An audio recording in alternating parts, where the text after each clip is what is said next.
ए बाबू राजा के लड़का एगो रहल प्रस्थानपुर के रहलन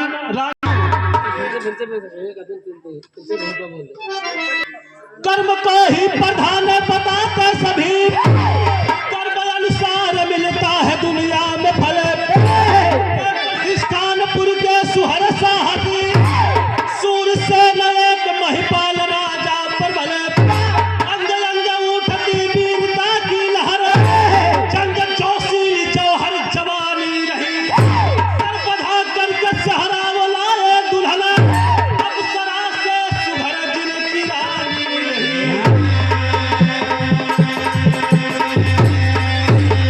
ए बाबू प्रस्थानपुर के राजा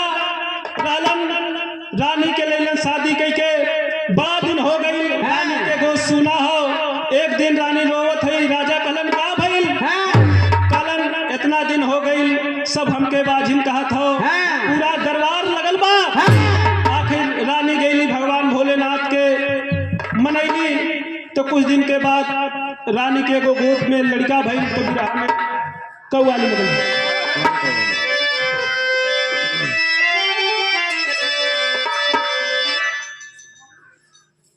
मना जहूस न हो किसी लड़की से किसी लड़का ने कहता है मना जहूस न हो तू मेरा कराम करो और जवानी नाम है मेरा मुझे सलाम करो जवानी नाम है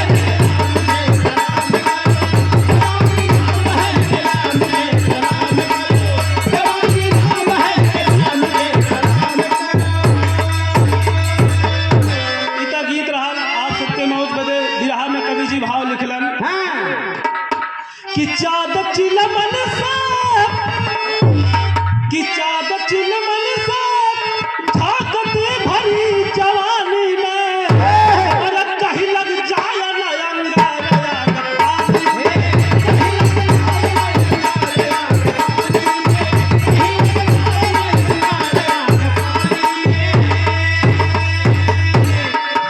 ऐसे भैया कहानी की शुरुआत हो गई। नजमबाद जौहरी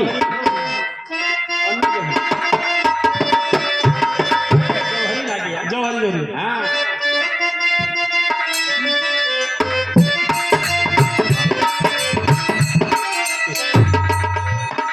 हुआ समागम सावन बरसा है सजरिया पर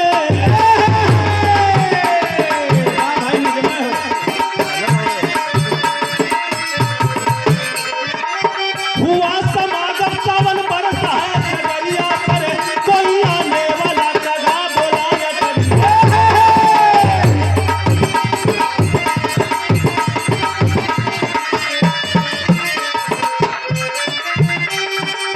ये हमारे गांव के अखिलेश बब्बू भैया के अध्यक्ष में यज्ञ होत बा सतचंडी महायज्ञ आप लोग जरूर आए 19 मार्च के कलश यात्रा बा जहाँ तक हमारा आवाज जात बा सब लोग आए यज्ञ में शामिल होके यज्ञ के सफल बनाए।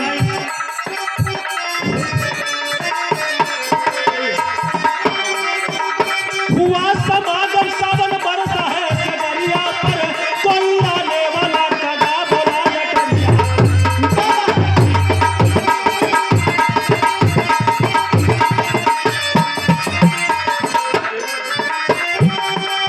सोहर गवान लगे राजा जी भवनवा में सोहर गवान लगे राजा जी भवनवा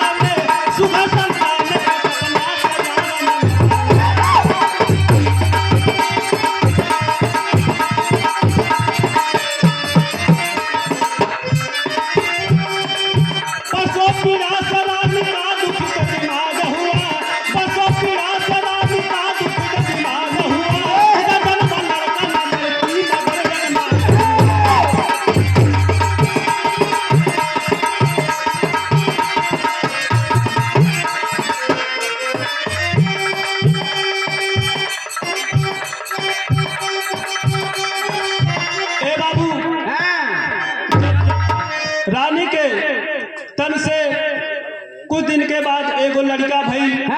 लड़का के शरीर आधा नाग हो, आधा आदमी के रूप हो। राजा बड़ा परेशान हुवन। कालन बहुत दिन के बाद भइबो किहल तो ई नाग पैदा भइल। एकर कैसे केहू अपने लड़की के शादी करी। राजा बड़ा परेशान हुवन तो बिरहा में गीत लग गई।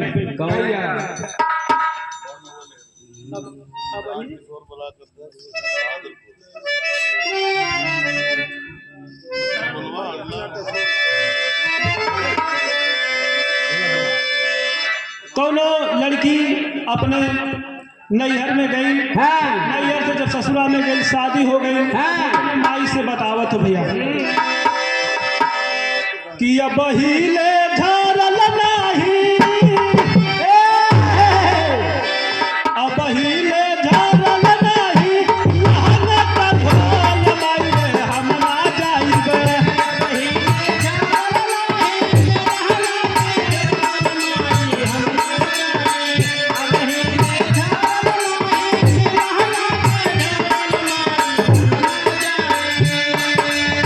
ससुरा बेसैया बकलोल माई रे हम ना जाइबे।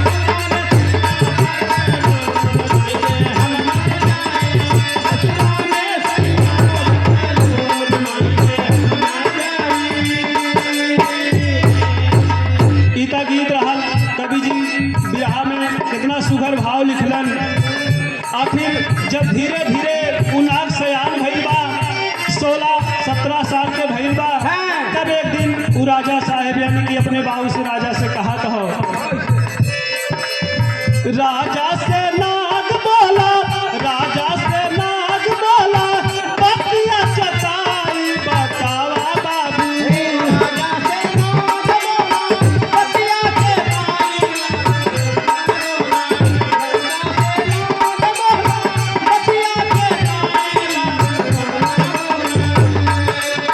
राजा से नाग बोला, बतिया चताई बतावा बाबू।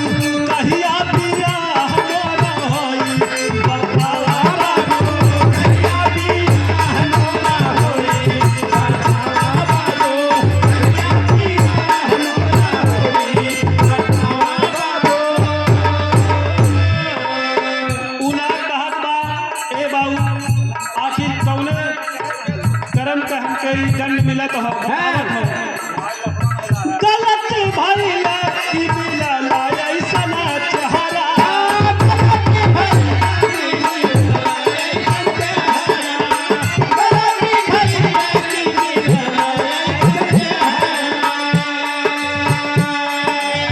कैसे बधाई हमरे सिरावा पर सिरावा। कैसे बधाई हमरे सिरावा पर सिरावा। कैसे बधाई हमरे सिरावा पर सिरावा।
का कहा थे राजा साहब पंडित नाऊ बुलाए के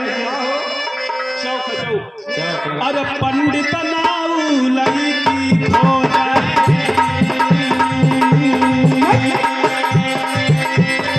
पंडित नाऊ लड़की खोजा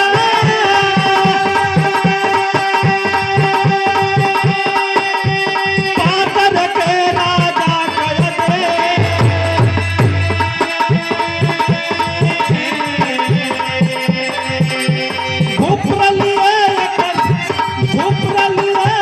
धूप विकास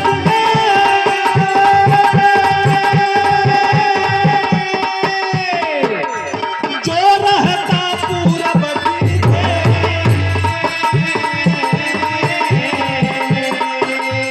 बिटिया उसकी रही भगवती जब सुनी सारा समझे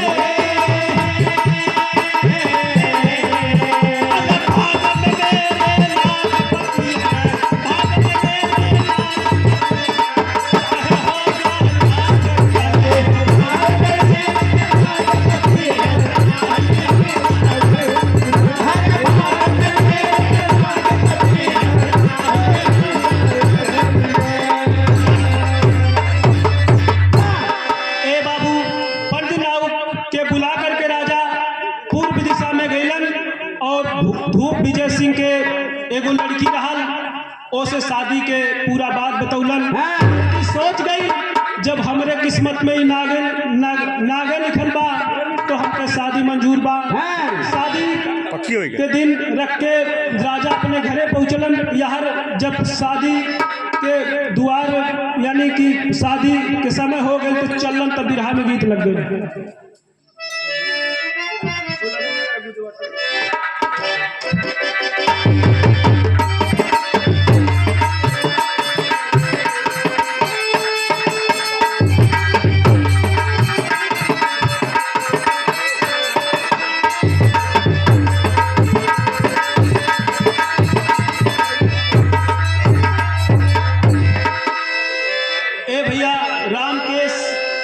भैया के तरफ से जिला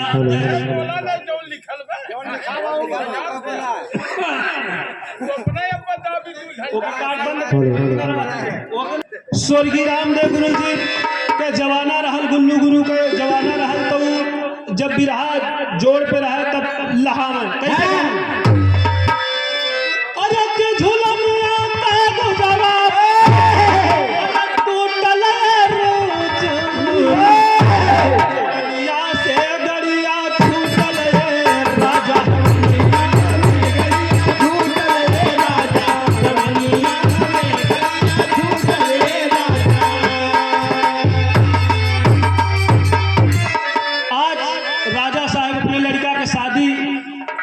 लेके चलन तो भैल का भैया पागल नगरिया में बाजाए बाबू बनल नगवा दुल्हे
बहुत ही अच्छे आदमी है। मोचू काका के तरफ से बहुत सारे रुपए का पुरस्कार है। चाचा के चरणों में नमन है। और जो हमारे गांव का सतचंडी महायज्ञ हो रहा है, इनमें मोचू काका का बहुत सहयोग रहता है। तो चाचा के चरणों में नमन बाकी कहना भैया।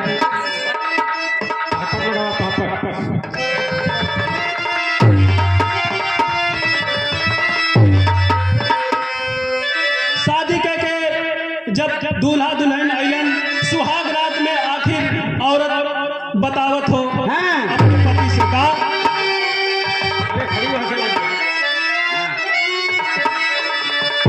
अरे हो गई जब पहली मुलाकातिया सुहाग रतिया में, बतावे अपन बीतल बतिया सुहाग रतिया।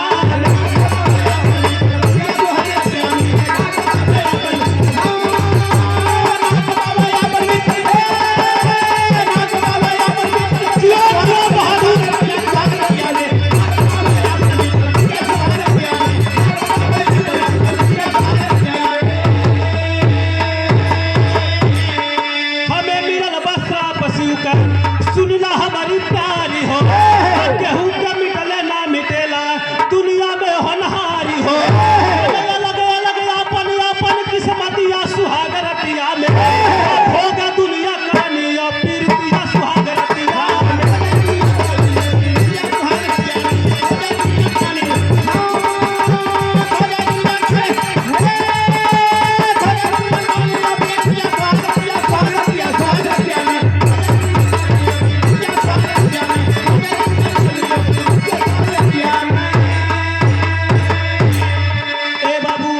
जैसन करेला ओके वैसन फल मिलेला। आला से भाव दे।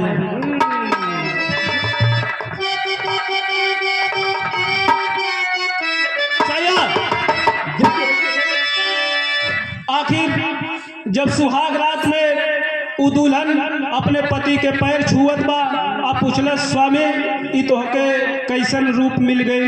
हमार औरत के रूप हो, तोहार नाग के रूप हो।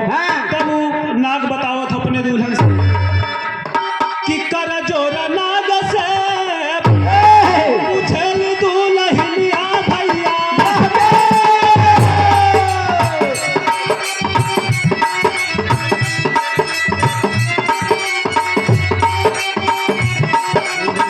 भेदवा बतावा सगरी हमके सरकार।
भोलेनाथ और माता पार्वती जी एक साथ बैठल हुआ।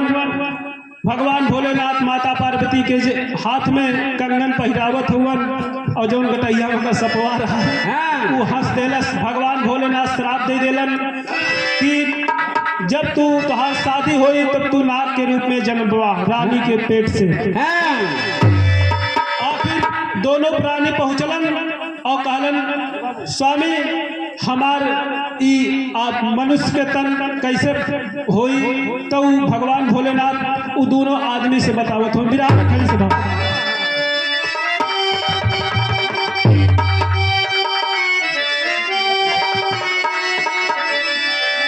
अरे की बोले दुल्हन चल के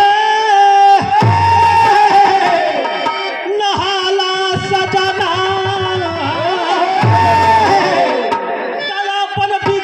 जीवनिया बनाला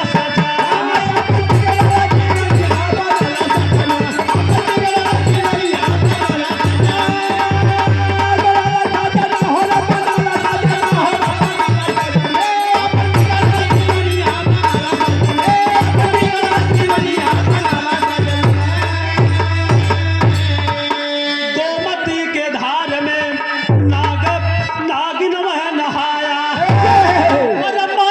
शरीर सुधर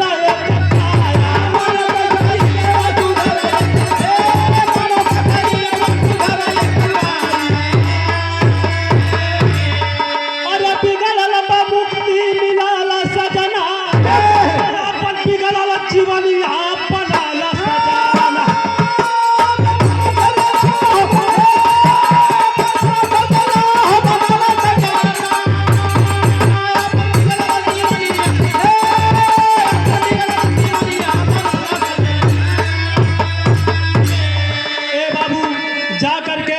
जो नदी का नाम लखनऊ में पड़ता है गोमती नदी, उसी में ओ नाग और ओ नागिन का एक विशाल मंदिर बनाया गया और वो लखनऊ में वो नदी का नाम है गोमती नदी स्थित है जो बहता है। तो हमारे बिरहे का आखिरी लाइन है गुरु घराने के पर्चा भी। गुरु बिहारी गुरु